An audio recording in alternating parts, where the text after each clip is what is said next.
In his first term, Donald Trump was often criticized for taking the stock market too seriously, for conflating Wall Street and Main Street.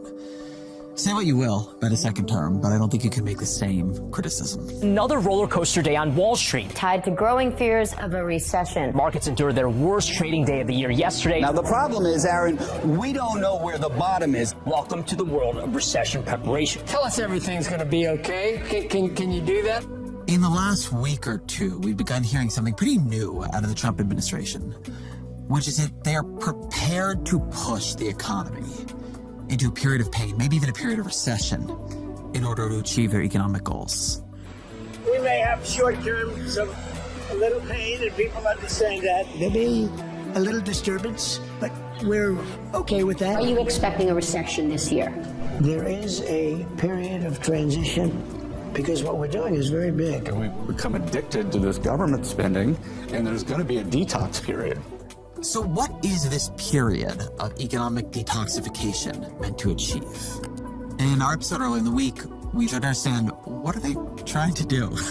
It's just confusing. You might almost think that the goal is to weaken America's position in the world. The tariffs don't make that much economic sense because what they're pursuing is not, I think, best understood as a narrowly economic policy. It is some mixture of economics, of power politics, of maybe more traditional patronage politics. And so how do you try to put all this together? My guest today is Gillian Tett. She's an economics columnist at the Financial Times and a member of their editorial board. And she's always had, to me, a very interesting approach to this because she doesn't come at it just from the perspective of economics. She's a trained PhD anthropologist, which I think is training useful for understanding the Trump administration and geopolitics right now. As always, my email, Ezra Klein Show at nytimes.com.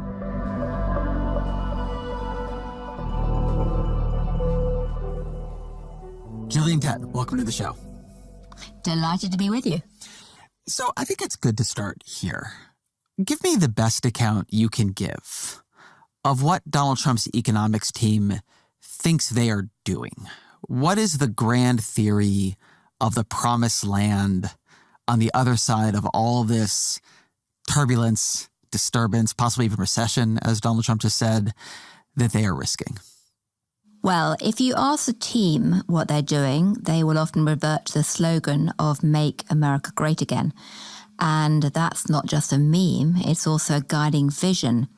And what they think that means is that they want to do a big reset for the global trading, economic, financial, and tech and military system, and essentially ensure American supremacy and vibrancy for many years to come.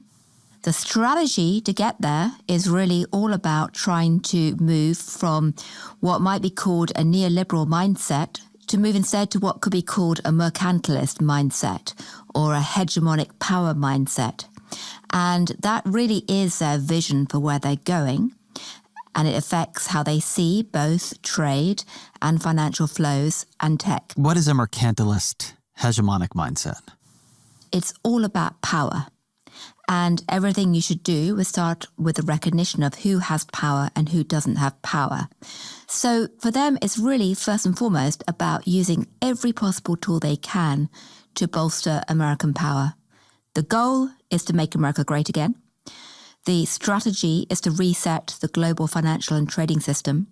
And the tactics are to use essentially threats, capricious, uncertain bullying, tariffs, military power, all of those as ways of getting leverage to achieve that. You've written a couple times about this idea that has become circulating called the Mar-a-Lago Accords.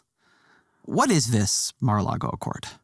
Well, at the moment, we don't know exactly what the Mar-a-Lago Accord is, and I should stress that because it's still being thrashed out. It hasn't been announced.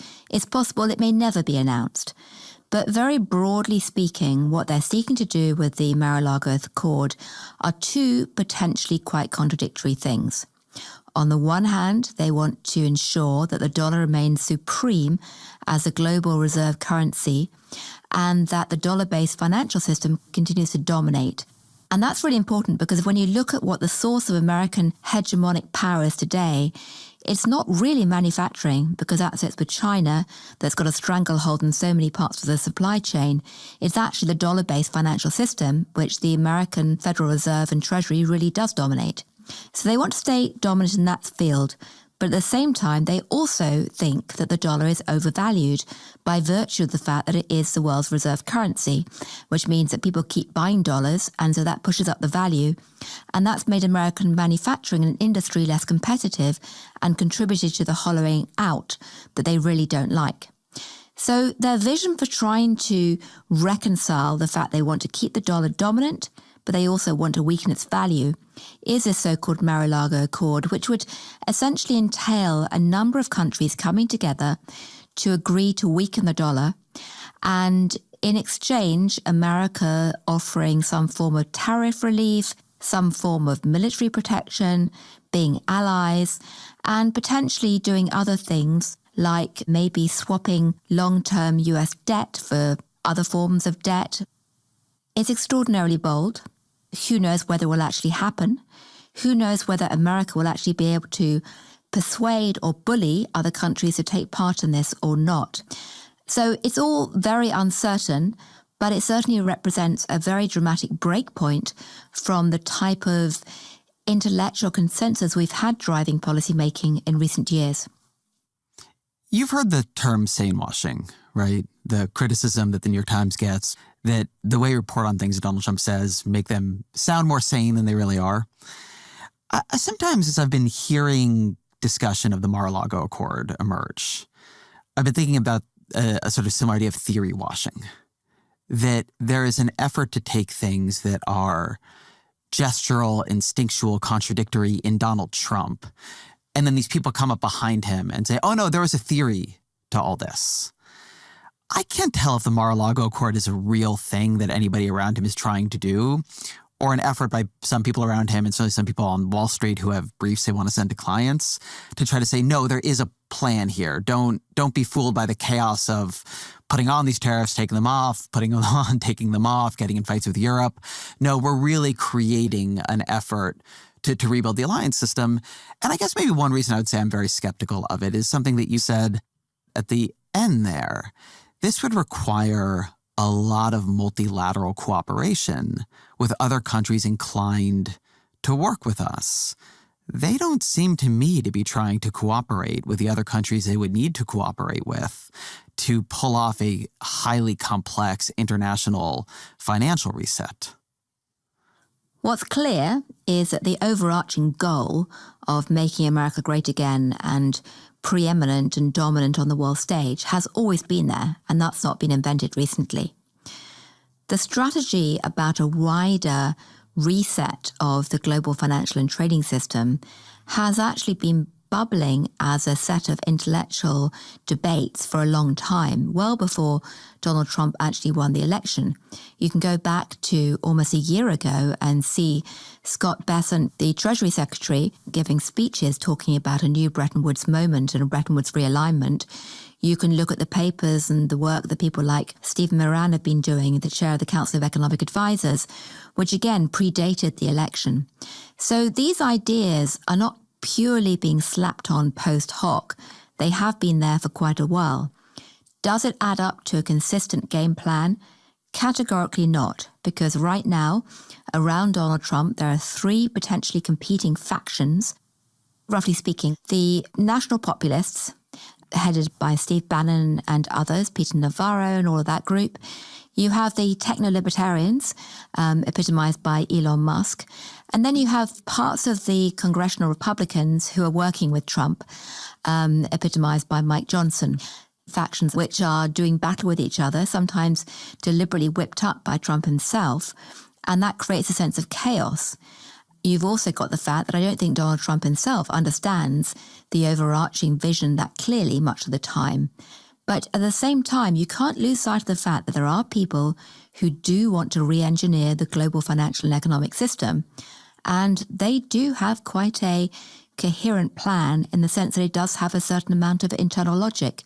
It absolutely might not make sense in terms of the economic worldview that's dominated in recent decades, And many, if not most mainstream economists might say that in fact elements of it are either crazy or doomed to fail. But there is certainly some element of a new framework. You mentioned the paper by Stephen Moran. And Stephen Moran is now the chair of Donald Trump's Council of Economic Advisors, so I think a person worth taking seriously here. I've taken a look at that paper, and I think it's worth us discussing. How would you describe the argument that paper makes? Well, first of all, it's a very dense paper. So this is not a quick one-pager tossed off one night at all. And goes back to the point about there being a current of intellectual rethinking that we should take seriously. The paper essentially argues that trade and financial flows and military power are intimately connected. They need to be viewed as a whole. And it points to the fundamental contradiction between America having this dollar as a dominant global reserve currency, which tends to strengthen it, the contradiction that they're using tariffs as a tactical move, which tends to strengthen the dollar, and the fact that they also think that the dollar is too strong and they want to weaken it. And so in order to try and square that seemingly impossible circle, he suggests essentially trying to remake the way that countries cooperate with each other around financial flows. He's also echoing an idea which has been advanced by Scott Bessent, which is that essentially you should go out and divide countries or ask countries to divide themselves into red, yellow and green buckets. The red are the foes of America, the green are the friends of America, and the yellow are the ones who are in some ways non-aligned. And essentially the green countries will come inside the system to cut deals and be free of tariffs and get military protection and be part of a Mar-a-Lago Accord. The red countries won't. And the orange ones or the yellow ones are up for grabs and can do all kinds of transactional deals.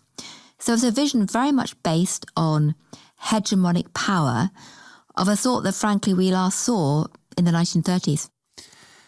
So as I read that paper, you have Moran making the sort of big argument you're saying here, but also trying to say there is what he calls a narrow path to this world that is not economically ruinous in the middle of it. And the narrow path is that we put tariffs on countries. They do not retaliate.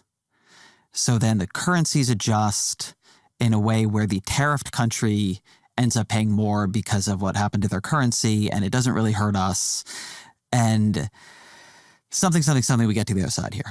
And in that something, because, well, why wouldn't these countries put retaliatory tariffs on us? Then you get into the defense side of it, which is we can withdraw our defense guarantees from them, or we can incentivize them to not retaliate because they want to be part of our defense umbrella. And so it's a way of sort of connecting the leverage of America's national security power with the leverage we want on economics.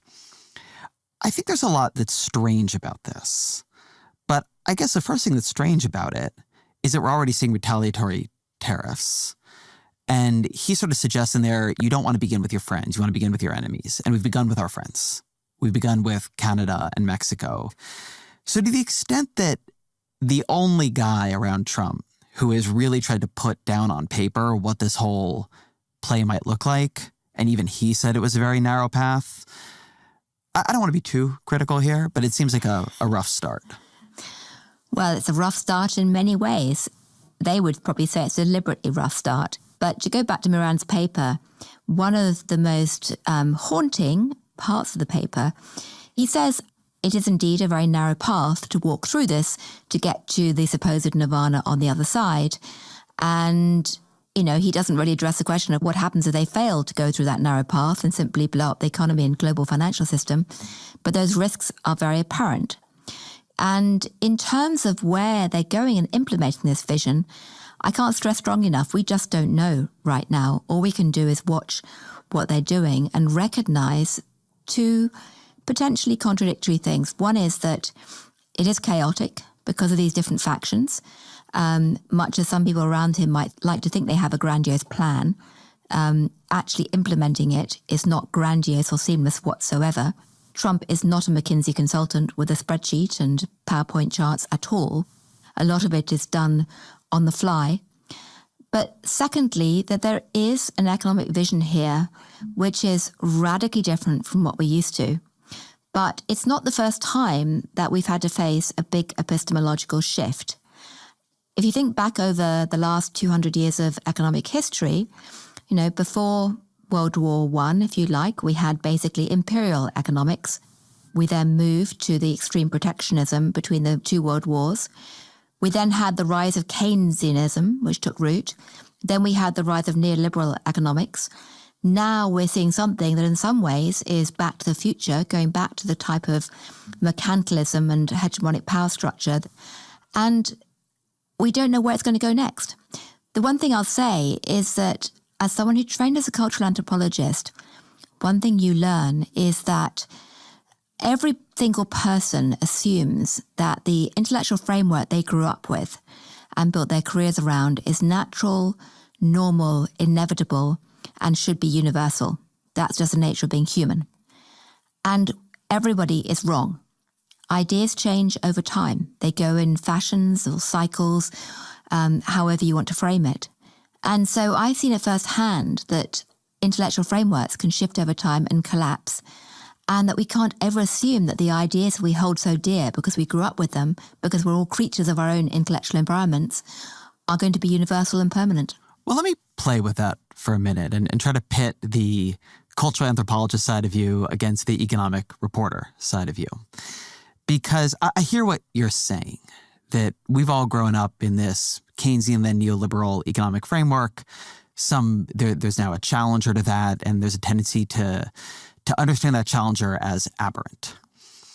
Okay, that I think is true. But the other way of thinking about this is that those of us who are trained to think about economics through an economic lens are going to be very confused when someone comes along who doesn't. And I'm actually fairly comfortable having an argument about Bob Lighthizer trade theories or Scott Bessant's, views about Bretton Woods or all these things where Stephen Moran he got an economics PhD at Harvard.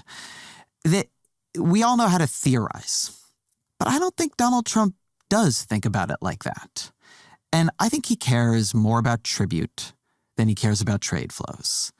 I think the way he works in the world is relational, not highly analytical.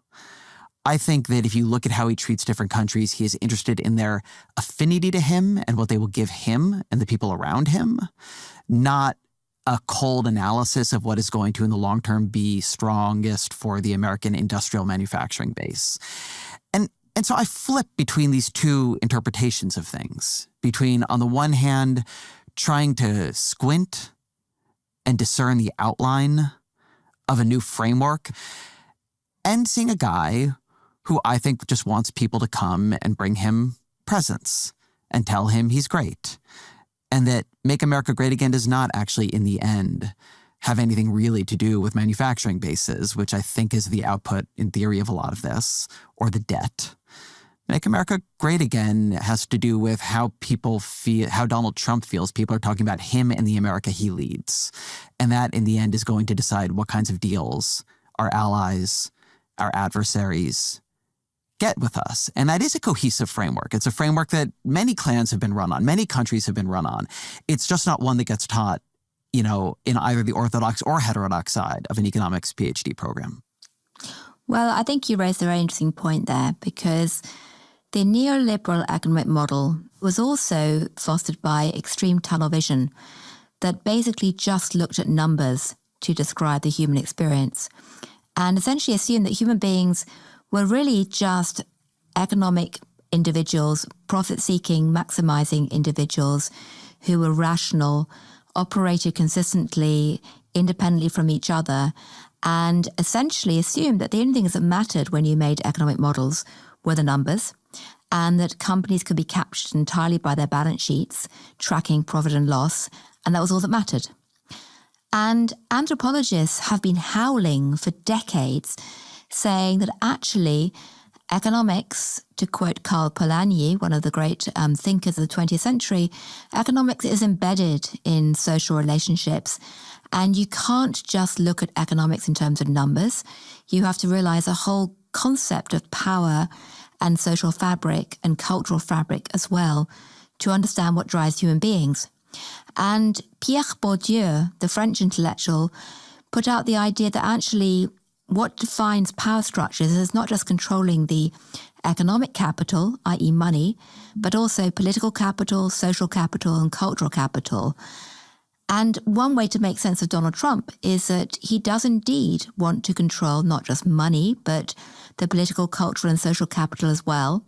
And he wants rituals that affirm his power in a very performative way. Much of the way he behaves has been borrowed from the world of wrestling, which was, of course, an arena where he shot to fame.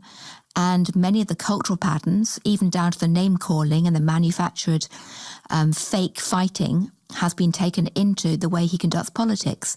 So I do think you're absolutely right. I think that certainly what's driving him is not what classic neoliberal economists would recognize at all. It doesn't mean, though, that there aren't people around him who don't actually also have an economic vision. And it also doesn't mean that they frame what they're doing partly through the language of economics. You mentioned cultural power, and you mentioned the WWE. Tyler Cowen, the economist and commentator, he had a model of Donald Trump that I think about a lot. And he basically says something that I think you alluded to, which is that Trump believes that everything is downstream of cultural power. And so Tyler writes, okay, so how might you fix the culture of America? You want to tell everyone that America comes first, that America should be more masculine and less soft, that we need to build, that we should own the libs. He says you go on with more examples and details. But so imagine you started a political revolution and asked a simple question: does this policy change reinforce or overturn our basic cultural messages? Every time the policy or policy debate pushes culture in what you think is the right direction, just do it. Do it in the view that the cultural factors will, over some time horizon, surpass everything else. Simply pass or announce or promise such policies. Do not worry about any other constraints. You don't even have to do them. You don't even need them all to be legal. And so what Tyler is saying here is that Trump, and maybe some of the people around him, but specifically him, sort of operates on a very simple decision-making matrix. Does the thing he is doing feel like America strong, America in charge? And if so, he does it. And sometimes he backs off a bit, but then he'll do it again. Because what he's really trying to do is implement a new cultural sense of America's strength, its character, as embodied by him. What do you think of that? I think that's a very fair way of actually framing it. I wouldn't pretend to know exactly what's in the mind of Donald Trump. I've met him a couple of times. It seems to me, from the outside, that it's shifted in this term from the previous term, in the sense that his confidence in his own instincts and his ability to execute on them is much more effective this time round than it was before. But I do think he is primarily driven by the cultural goal that you mention, or what I said at the beginning, the cultural meme of making America great again, in a sense of simply making it feel ascendant, dominant, and him being ascendant and dominant as part of that. But it's interesting to look at the slogan, because back in 2016, when he was running against Hillary Clinton, I spent quite a lot of time thinking about the difference in their slogans and how they played into how the electorate was behaving. And what struck me at the time was that Make America Great Again is a tagline of movement and agency. And it's a verb, it's action. And it basically throws down the gauntlet to everyone who hears about it to say, yay, I want to join in and actually be part of that, which is very different from the meme that essentially Hillary Clinton was using back then, which was stronger together or I'm with her, both of which are not essentially phrases with verbs. They're quite passive. And I think that Making America Great Again is about a sense of movement. It's about a sense of agency, standing with people. And it's a very ill-defined concept around what greatness means.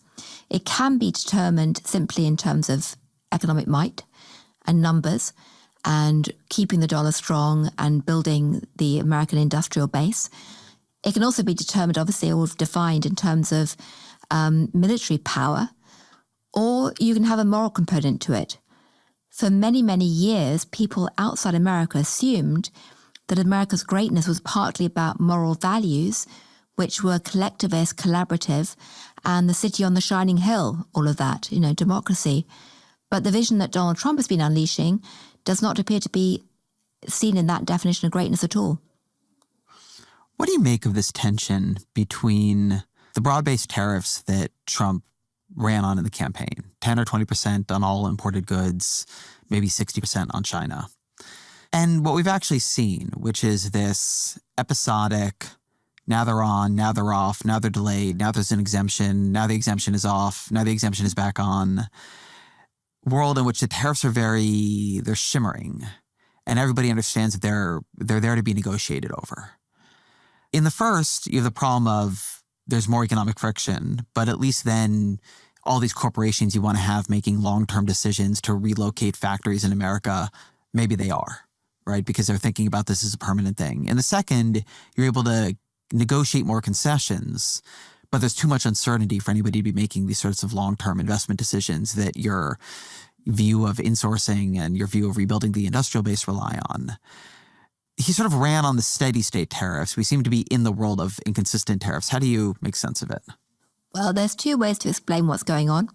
One is that they are just totally confused themselves and different factions are fighting, and that's why you get so much flip-flop of policy.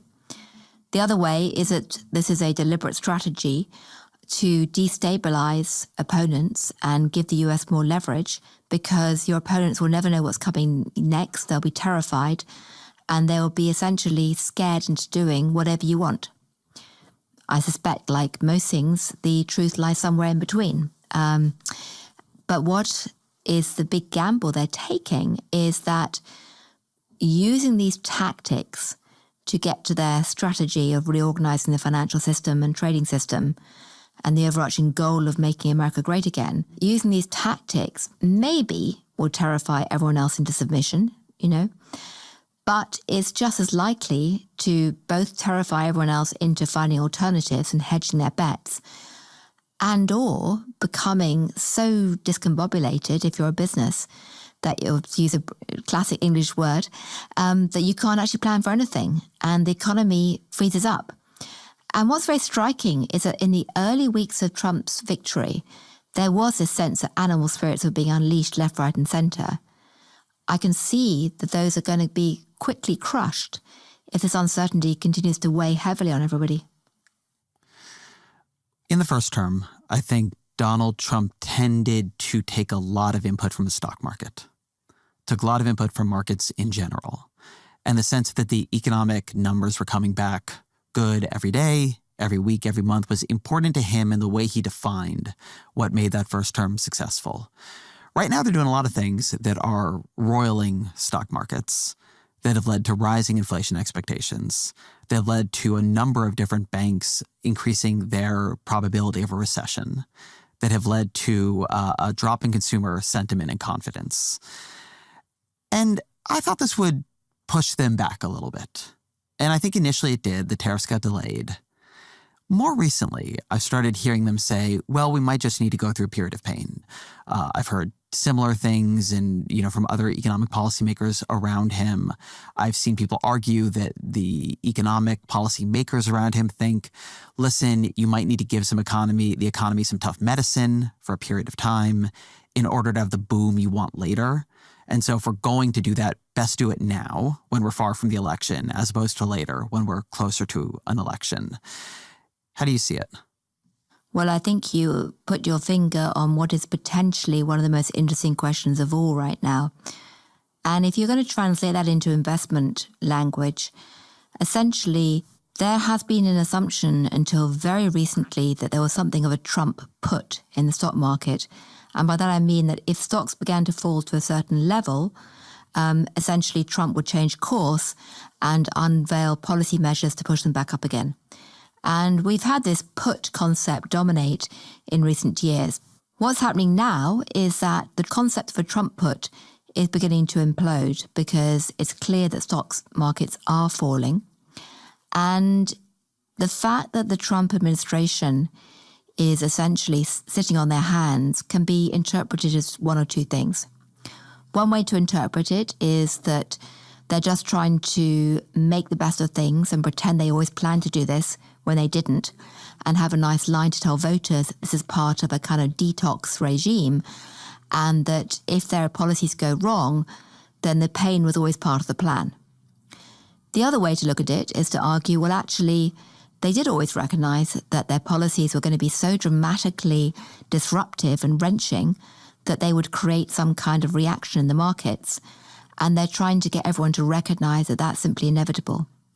Or there's a third potential explanation, which is that right now, people like Scott Bessent and Stephen Moran are being given their head by Trump and allowed to experiment. But at some point, he's going to come in, panic, and pull them back in and change course dramatically yet again. And so under that scenario, the Trump put is actually still alive and well. Once again, we just don't know. But I think anyone who assumes a Trump put is automatically going to stay in place, as it seemed to do during the first administration, is going to have a very nasty shock going forward. How do the Wall Street people you talk to sound today compared to how they sounded on November 10th? Pretty startled, I think, is a fair explanation of what's going on Wall Street, because I think there was a feeling before Trump took office in January that everyone had kind of lived through the first Trump administration. It hadn't been as bad as people thought. In fact, in some ways, it had been quite good for parts of the economy, and that most of what Trump said in his dramatic speeches couldn't be taken at face value. It should be taken seriously, but not literally, to cite the old tag. And so when documents like Project 2025 were floating around, which appeared to lay out the MAGA agenda, when Trump said some really dramatic things on the campaign trail, there was a real tendency on Wall Street just to assume, well, he doesn't really mean it. He'll come in, he'll cut taxes, he'll deregulate a lot. It'll be great for business, it will be fine. And I should stress, it wasn't just the Wall Street traders who were saying that. I think many other governments around the world tended to assume that as well. When I spoke to people in Asia about what was likely to happen late last year, I was told quite strongly, well, we lived through it once already, it's going to be the same again. We'll just hunker down, batten the hatches and survive 4 years, it'll be fine. So the fact that he has come in with the scale of disruption he has, which partly stemmed from the fact that he's very deliberately using executive power this time, not Congress, to try and implement his agenda. The fact that he appears to have people around him who have a very clear, coherent vision of where they want to go. And the fact that he has much higher levels of discipline internally this time round because of people like Susie Wiles, which means he's actually looking more effective, and he's potentially backed up by the law courts. All of that is creating a very different tenor to the first administration that's frankly shocked many people around the world. So what I hear from them is America has a huge amount of excess power. It has simply convinced itself to stop using. So it has been cutting bad deals.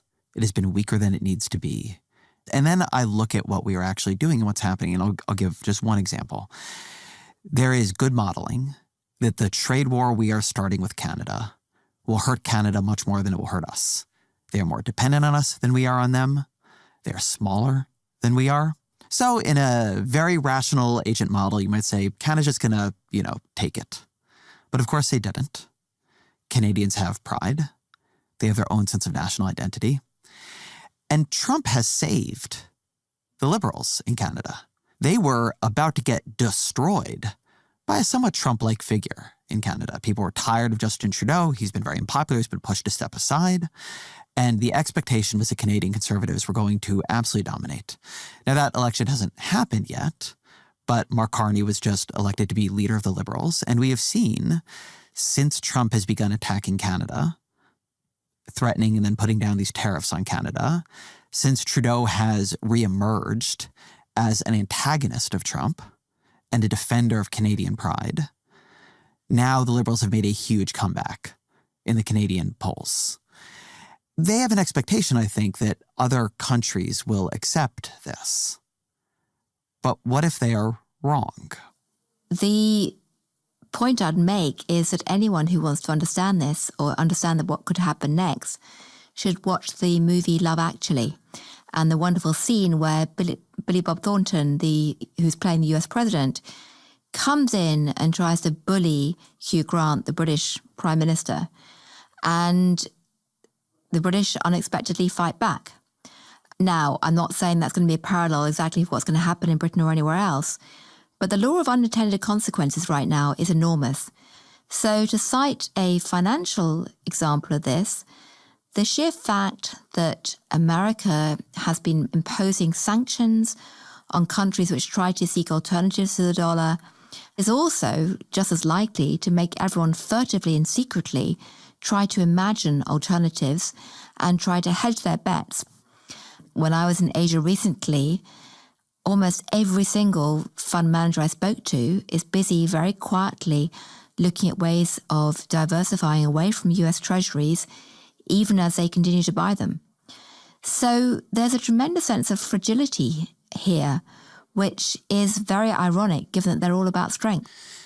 This is where I think the question of what does it mean to put America first, what does make America great mean, what is America power based on, really bites.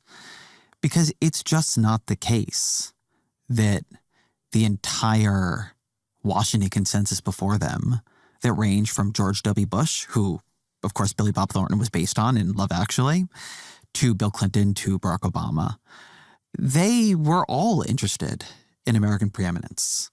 And their view was that America was made stronger by being the dominant or strongest figure in these various global alliances and institutions. And that meant not using the full extent of our power, because in the long run, if you use the full extent of our power to get better short-term deals or bully people you didn't like, eventually people would not want you to have that much power. They would leave these alliances.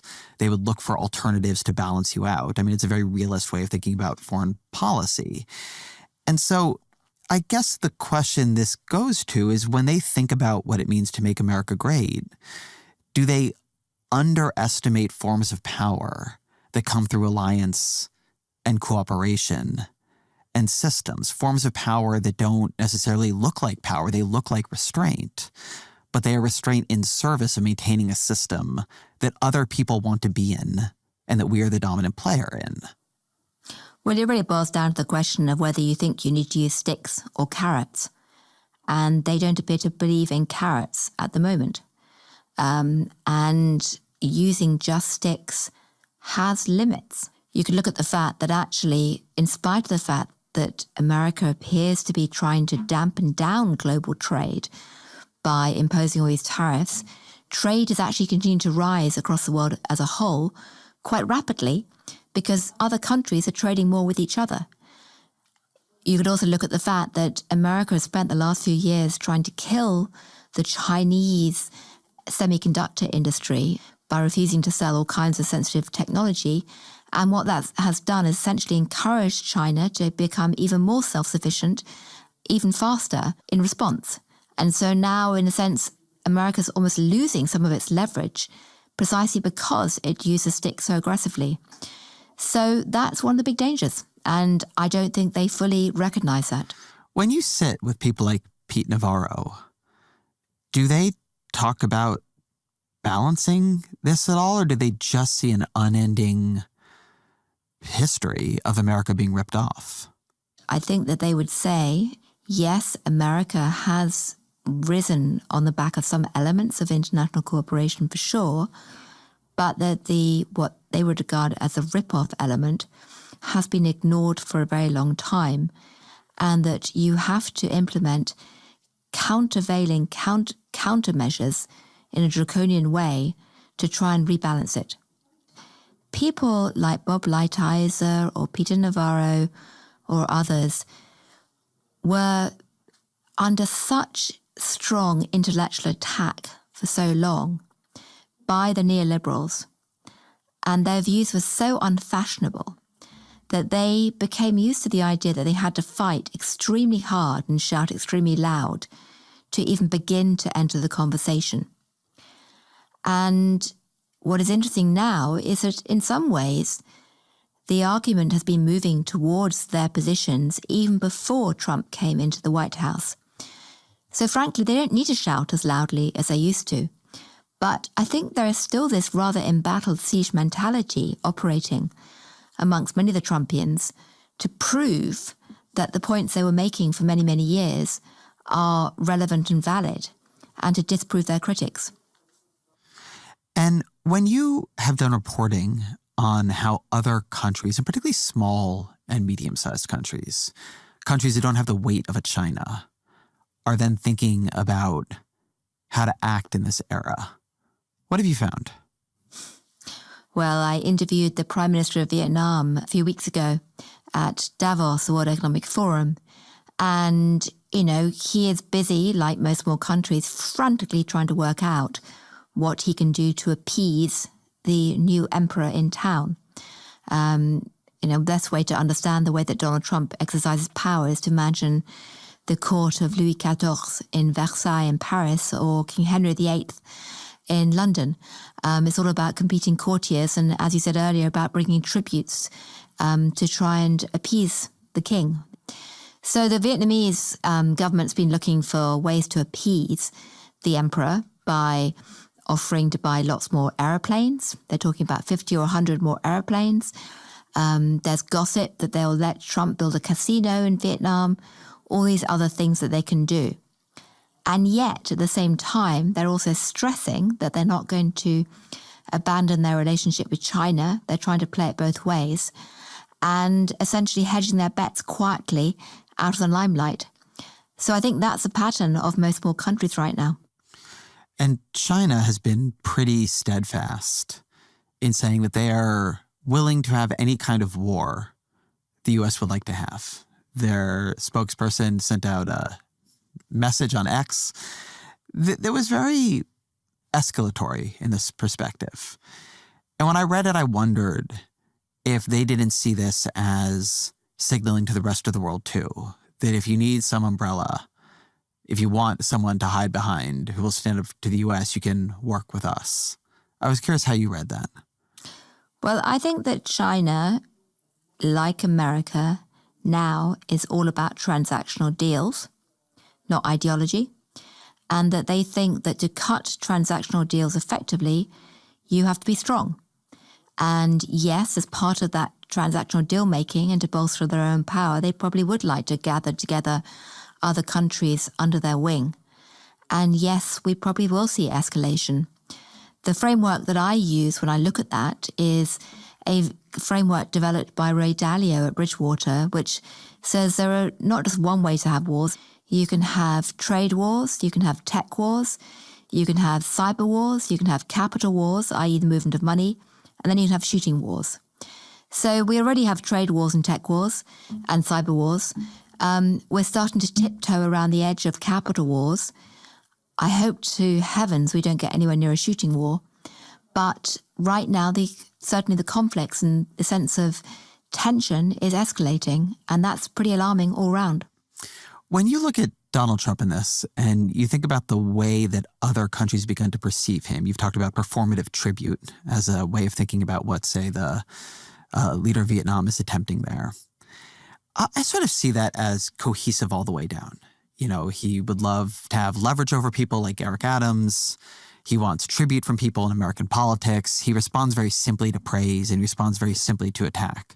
I think you've seen many billionaires and tech leaders in the U.S. realize, well, if he's going to be president again, we have to play by these rhetorical rules, and go to him and sort of, go have dinner with him at Mar-a-Lago and, say nice things about him in public. And if we're making investments, say we couldn't have done it without you, Mr. President.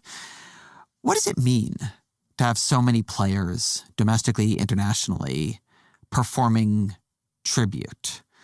What are the possible benefits of that in the sense of them trying to curry more favor? What are the costs of it? Well, much of what we thought was normal in the mid to late 20th century is being ripped up. And we're going back to not just the earlier 20th century in economic policy, but if you like, almost pre-industrialized countries in terms of these princely power structures and tribute and things. The danger of having a tribute-based hierarchy, which is all about personal relationships and power is that it can be capricious, it can be unpredictable, it means people don't have the confidence to plan properly, it can be obviously quite costly, and, you know, it reinforces a lot of corruption and general unpleasant behavior. Insofar as there are benefits, well, if you're being very cynical and transactional, some countries and some business leaders today would say, if all it takes to keep the new king/emperor happy is to give him a new casino, give him a few plaudits, invoke his name, clap him a lot, then it's fine. And we'll get the government off our back and we can do whatever we want. So from a cynical perspective, you know, some people would say, actually, it's not such a high price to pay. But it certainly engenders a sense that morality is entirely relative, or to be more accurate, we live now in an honor-based system, not a shame-based system, and that essentially we're back to something that looks more like tribal leadership in Afghanistan. There's been a lot of attention recently to the stock market, but something you've argued in different columns is we should be paying particular attention to the bond market. Why and what are we seeing there? I think that the bond market in many ways is much more important than the stock market, because although the stock market used to be a barometer of success in the eyes of Donald Trump, the bond market is where the critical lifeblood for the American body politic and economy actually runs through, rests, if you like. And America's debt is exploding, 36 trillion and counting. And that's becoming more and more costly. The cost of servicing the debt, paying the interest, is now bigger than the defense budget. So you take that all together and it's a challenging situation. If you throw on top of that the fact that many investors think that inflation will rise, which makes bonds less attractive, if you chuck in the fact that the debt keeps going up and will keep increasing if they do big tax cuts, if you chuck in the fact that the Federal Reserve's independence is being undermined by what Donald Trump says, which could potentially create more inflation and cause markets to lose confidence, that is not a good combination of factors to have when you want to sell lots and lots of bonds at all. And thus far, they've got away with it fine. In fact, the bond yields have gone down. And thus far, it seems that foreigners are still buying a lot of American debt. But it could be quite fragile for two reasons. Firstly, if China starts to essentially get more aggressive in its dealings with America and stops buying debt for a while or simply reduces its presence in the auctions, that could create a very nasty reaction. And then secondly, a large part of the debt today, or the bond market, seems to be in the hands of hedge funds. And the IMF itself has estimated that the hedge funds now count for around 11% of the holdings. And that implies that if something causes them to cut and run and panic, you could see a very big wave of selling pressure suddenly in treasuries. And the underlying plumbing of the treasuries market is not strong at all. We've seen flash crashes erupt on several occasions in the last few years. So it's not impossible to imagine a quite nasty cocktail of things essentially creating new havoc in the treasuries market, a bit like we saw at the beginning of COVID back in 2020. One thing all factions of Trump world seem to me to agree on is that the debt is a big vulnerability. It's too high in absolute terms. It's vulnerable for us to be so reliant on, say, China to be buying U.S. treasuries. I mean, it's straightforward mechanically how you cut deficits and then cut debt. And they all say they want to do it. And I don't really see them coming up with any plans that make any sense to do it. I see them planning a $4+ trillion tax cut. I see Donald Trump talking about creating a Golden Dome over the entire United States, which would be a very, very costly missile and projectile drone defense shield. So that's a big increase in defense spending. They all seem to want to cut debt, but do they have a theory of this? It's in all their papers. Scott Bessent will say it. Moran will say it. Like, do you see any realism from them on what it would take to balance out the promises for tax cuts, more defense spending, while also substantially changing the debt trajectory? Well, all of the factions around Trump say they want to cut the debt, and it's an area on which I would strongly agree. The debt needs to be cut. the tactics they want to use, those differ significantly.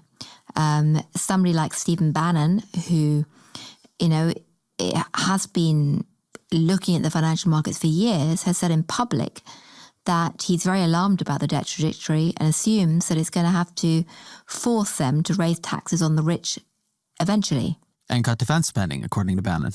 And cut defense spending, yes, which is absolutely different from what people inside much of the congressional Republican groups would say that they want to see. They want to see, for the most part, much more traditional cuts to the government, coupled with often more tax cuts. And then, of course, you get the techno-libertarians who just want to have tax cuts and no government and slash the government to the bone. So it's a very different sort of set of ideas floating around. Whether or not it will work is anyone's guess right now. But the last point to make is that insofar as the thinking around how to cut the debt amongst the economists who are developing these radical ideas, it really rests on the idea that you can grow your way out of the debt. And if they deregulate enough and essentially unleash enough animal spirits, then the economy will grow so fast that the debt would fall naturally in their views. When I hear people say we're going to grow our way out of the debt, that's usually not a great sign. No, it's usually a kind of Hail Mary pass. Or a sort of personal, fantastical way of not having to make your own promises add up. It would be nice if we grew so fast that we grow our way out of the debt. But that also does not really connect to we're going to put tariffs on all parts of the economy. We're going to have high levels of economic uncertainty. We're going to be slashing deep, deep, deep into government. We're not seeing growth expectations pick up right now. We're seeing them cut. So a theory that it's going to be 3 percentage point GDP growth year on year on year, it'd be nice, but that's magic math. Well, that is a math that Scott Bessent is presenting at the moment. Of course, the other way you can also get rid of the debt is by restructuring or defaulting, which has always been assumed that America wouldn't do. And what they are trailing as one of the ideas they're thinking about through this concept of forcing so-called allies to swap their holdings of treasuries and dollars and gold for perpetual bonds, long-term bond instruments, is actually tantamount to a quasi-debt restructuring. And how the markets would react to that is anyone's guess.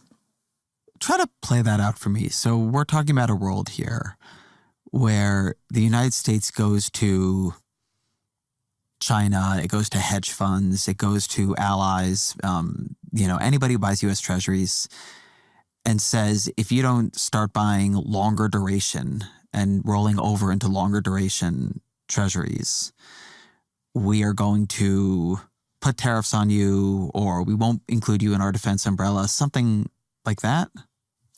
Well, essentially the vision is that countries which have large stocks of gold or dollars or mid to short-term dollar bonds, like Japan, say, which is the second biggest holder of US treasuries in the world right now, that because they rely on the US military for protection and because they want access to the American market, will essentially agree to being bullied into converting some of their treasury holdings into long-term perpetual instruments, which won't be liquid in the sense you can trade them in the markets, but can be swapped through the Federal Reserve for other dollar assets. So for the Japanese point of view, it's a pretty bad deal because what they have at the moment will be swapped out for something worse unless you put issues around, say, military protection or tariffs into the mix as well and use that to either force them to comply or encourage them to comply by offering them incentives. So that's the idea floating around. Maybe it would work with Japan. Maybe it would work with a few other smaller countries. It won't work with hedge funds, I'm sure, and it won't work with many other countries either. You brought up a few minutes ago the idea of a detox period in the economy, that we'll need to go through this economic pain caused by the tariffs, caused by the uncertainty. Maybe it'll be a recession, maybe it'll be higher inflation, maybe just higher prices. But obviously the metaphor of the detox is that on the other side, you have broken your addiction to something. You are stronger, you are healthier. The pain was to reduce the toxin. Do you buy it? Like, if we do this, if we have this recession, if they go through with all this, do you buy that there's something better for the economy on the other side? And if so, what is it? Well, when I listen to them with my anthropology hat on, trying to put myself into their mind and absorb their worldview without judgment, which is what anthropologists are trying to do, what I hear is a belief that if they can detox the American economy, wean it off its addiction to debt and to excessively large quantities of cheap imports, and wean it off its addiction to financialization, meaning that the economy is driven by excess money rather than actually making genuine things, that you'll end up with an economy that is more focused on industry, more self-sufficient, more focused on creating good jobs for working class people, and essentially stronger as well and dominant as well, and less at risk of being disrupted by potential foes who might control parts of the supply chain, like China. That sort of seems to be their vision. Do I buy it? Personally, with my non-anthropologist hat on, speaking as an economic journalist, I find it very hard to believe that it's going to work without major disruption and big bumps along the way at best. And the vision of brutal power politics, hegemonic power, trampling on the weak, trampling on your foes, I find very distasteful. And as someone who also spends a lot of time thinking about economic history and is head of King's College in Cambridge, which was where John Maynard Keynes was based, I'm also haunted by the fact that in 1919, after World War I, John Maynard Keynes wrote a haunting pamphlet called The Economic Consequences of the Peace, in which he pointed out that globalization pre-World War I had been very good for people, so had free markets and the free movement of people and innovation. And that had delivered a huge economic boom. That was obviously disrupted after World War I. And after World War I, the governments had a choice. They could either go back to globalization, free market capitalism, and some element of collaboration, or they could go down the path of revenge politics and punitive policies that tried to essentially hurt other countries.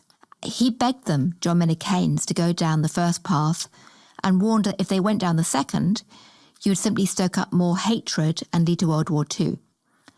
Unfortunately, his pleas were ignored, and we ushered in the 1930s. It was all about revenge politics with disastrous consequences.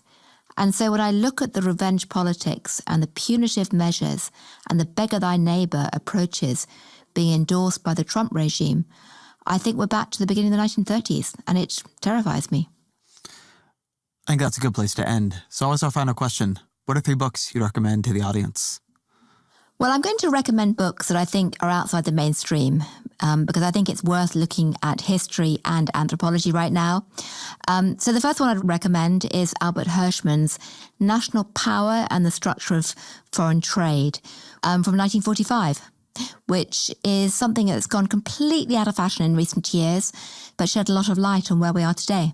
I would recommend John Maynard Keynes' The Economic Consequences of the Peace, which, just read the first third, the last 2/3 not worth reading. But I mention those 2 books because they are economic tracts, history tracts that I think probably most of the audience hasn't read, but should definitely dust off again now. And I'd recommend another book, which is David Graeber's Debt, the First 5,000 Years, which looks at what you do with debt systems from a very long-term perspective and makes a point about the fact that debt is always about power. Default has happened in many forms, many times, and no one can assume that any empire or powerful regime will last forever.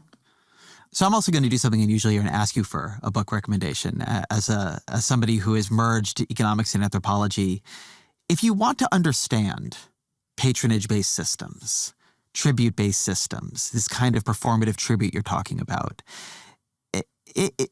is there a work of anthropology that comes to mind for you?